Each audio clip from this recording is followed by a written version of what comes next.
Good morning everyone. आज हम start करने जा रहे हैं चैप्टर नंबर 1 रियल नंबर्स।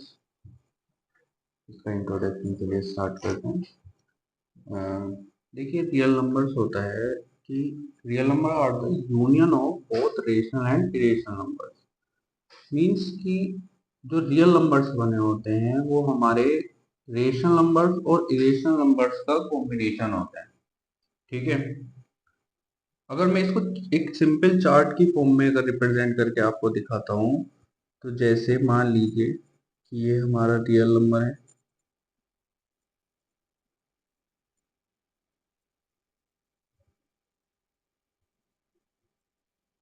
ठीक है, ये हमारा कॉम्बिनेशन होगा रेशनल और इरेशनल नंबर्स का।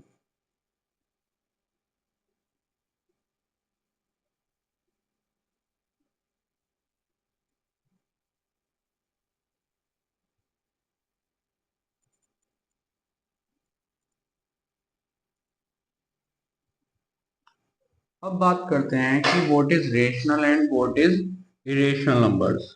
रेशनल नंबर्स वो नंबर्स होते हैं जिनको हम p अपॉन क्यू की फॉर्म में रिप्रेजेंट कर सकते हैं, where q does not equal to 0। Example की बात करें हम, तो जैसे हमारा 22/7 ये एक रेशनल नंबर होगा। जैसे 11/2 ये हमारा रेशनल नंबर होगा। 0 ये हमारा रेशनल नंबर होगा। 2.5 ये हमारा रेशनल नंबर होगा, एक्सेट्रा। इसी तरीके से इरेशनल नंबर्स क्या होते हैं कि जो नंबर्स जिनको हम p अपॉन क्यू की फॉर्म में नहीं रिप्रेजेंट कर सकते,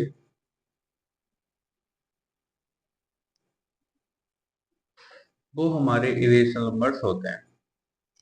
इसकी डेफिनेशंस हम कंप्लीटली एनसीईआरटी के थ्रू यूज कर सकते हैं कि दो numbers are not represent in the form of p upon q are known as irrational numbers, and those numbers are represent in the form of p upon q where q does not equal to 0 are known as rational numbers।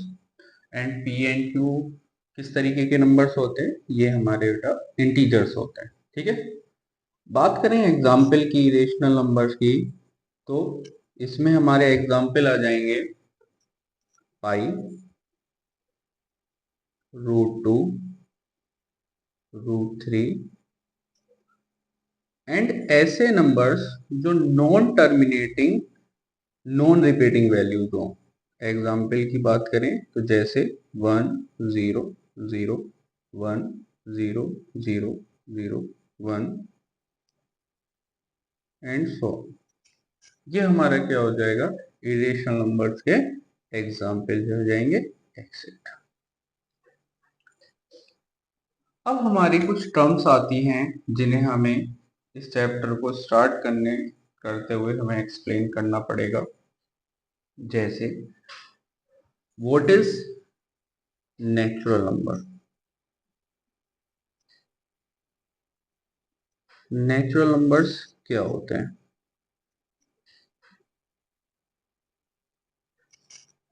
Natural numbers वो numbers होते हैं जो 1 से start होते हैं और infinity तक हमारे नंबर्स जाते हैं। क्लियर? नेक्स्ट होते हैं बेटा होल नंबर्स।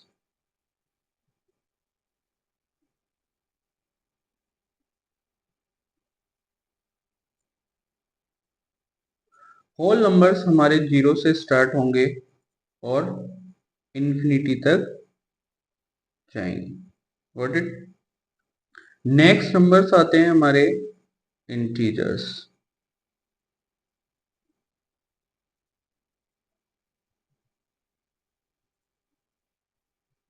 इंटीजर्स को हम नंबर लाइन पर 0 1 2 पॉजिटिव इन्फिनिटी तक, इसी तरीके से -1 -2 -3 अप टू माइनस इन्फिनिटी तक हम इसको रिप्रेजेंट कर सकते हैं।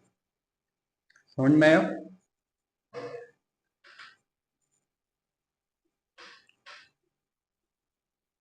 नेक्स्ट स्लाइड ले लेते हैं।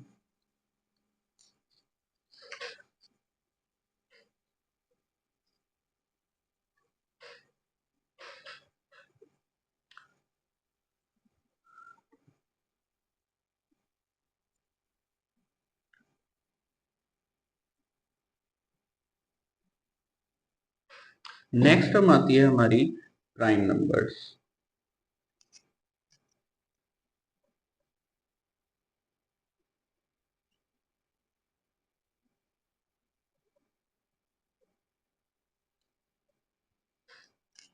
प्राइम नंबर्स वो नंबर्स होते हैं जो अपने ही नंबर से डिविजिबल हो एंड वन से, मींस जिनके सिर्फ टू फैक्टर्स होते हैं वो हमारे प्राइम नंबर्स होते हैं।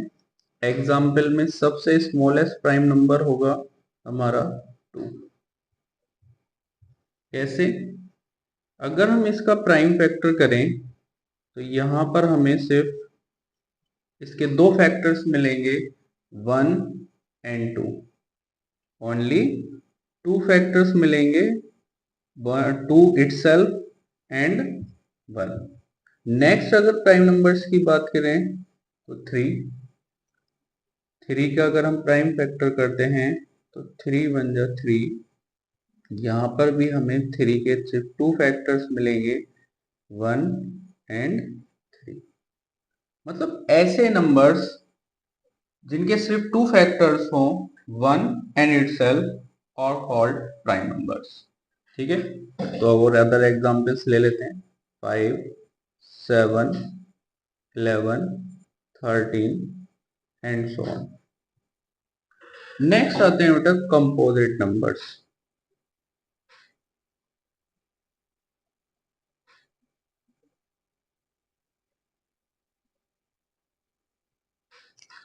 Composite numbers are those numbers which have more than two factors. Means we get first example 4. If we take prime factorization of 4, then we get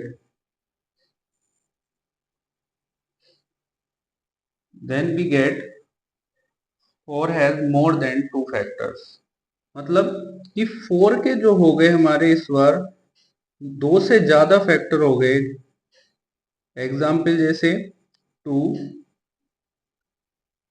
4 and 1। यहां पर हमारे 4 के 3 फैक्टर आए जो 2 से ज्यादा हैं, तो इस तरीके के नंबर्स को बोलेंगे कंपोजिट नंबर्स। What it. और अदर एग्जांपल्स ले लेते हैं, जैसे 6 8 10 12 9 and so on. What it.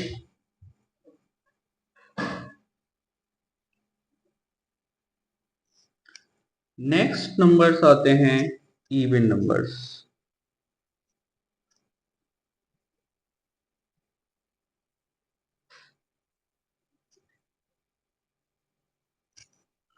Even numbers वो नंबर होते हैं जो 2 से डिविजिबल हो जाएं।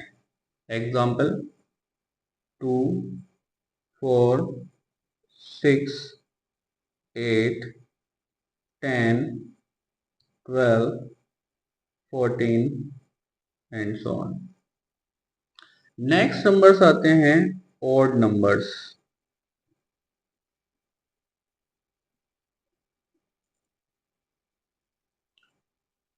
ऑड नंबर्स वो नंबर्स होते हैं जो 2 से डिविजिबल नहीं होते हैं।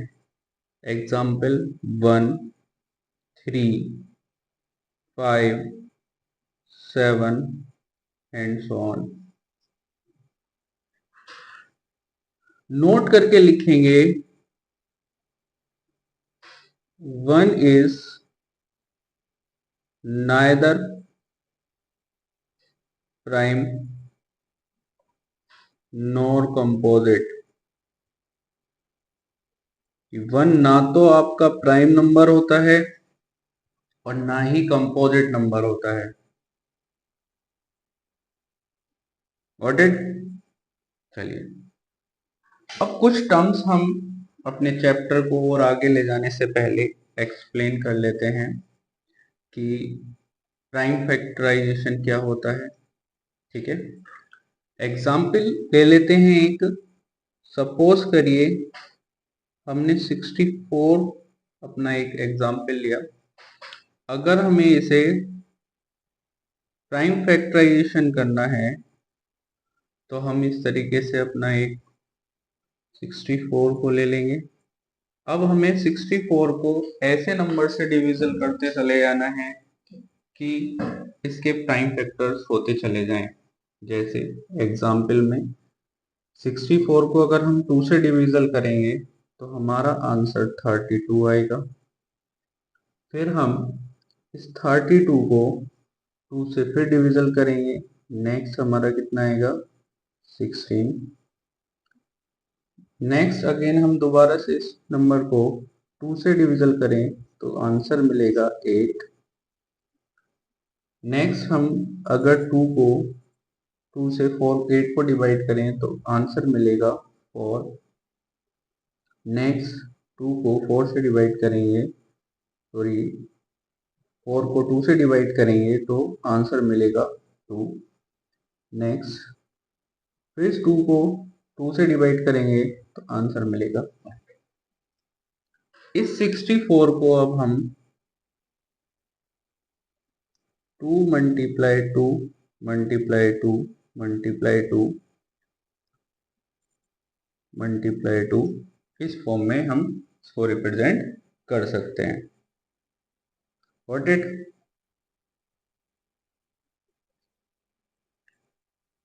तो ये हमारा क्या हो जाएगा, प्राइम फैक्टर हो जाएगा 64 का।